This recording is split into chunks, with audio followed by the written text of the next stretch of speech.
Why does your body react before your mind understands it?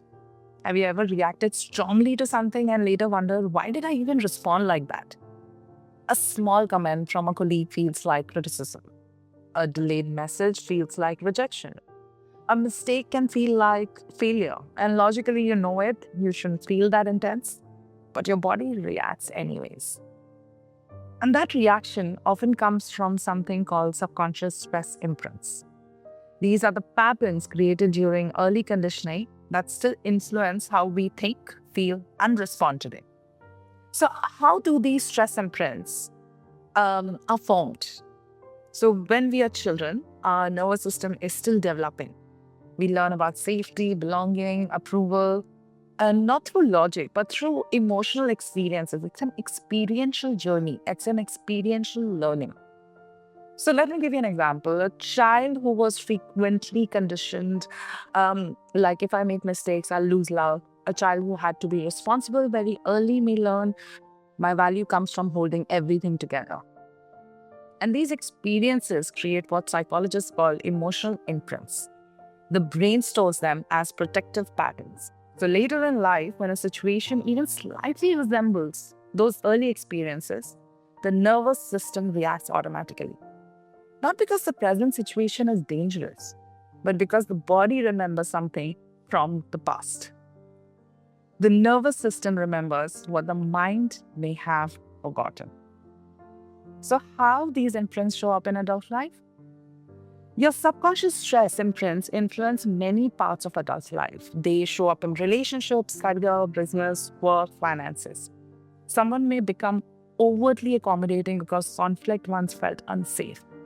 They show up in careers. High achievers may push themselves relentlessly because their identity became linked to performance. They show up in leadership. Some leaders struggle with trust or delegation because responsibility became their way of maintaining control.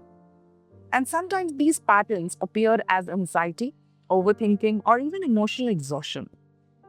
The challenge is that these reactions feel like personality traits, but very often they are simply learned stress responses. What we call personality is often just conditioning repeating itself. So let's talk about relieving stress imprints. The good news is that subconscious stress imprints are not permanent. The brain and nervous system are capable of change, called the plastic brain. But any change requires awareness. Instead of asking, why am I like this? A more helpful question is, when did my system first learn this pattern? So approaches like child work, nervous system regulation, and emotional processing allow the body to update those old responses. So when the nervous system feels safe again, something interesting happens. Reactions soften, decision making becomes easier, relationships feel emotionally loaded, and the same situation that once triggered stress they begin to feel manageable. So healing is not about changing who you are. It's about updating patterns that no longer serve you. So if you notice strong emotional reactions in your life, it doesn't mean something is wrong with you. It simply means that your nervous system is responding to something it once learned. And those patterns can be understood and it can be healed. Right? If this topic resonated with you, like, subscribe, and share this video with someone who may benefit from understanding their emotional patterns. Better, because awareness is often the first step towards emotional freedom. I'll see you next time.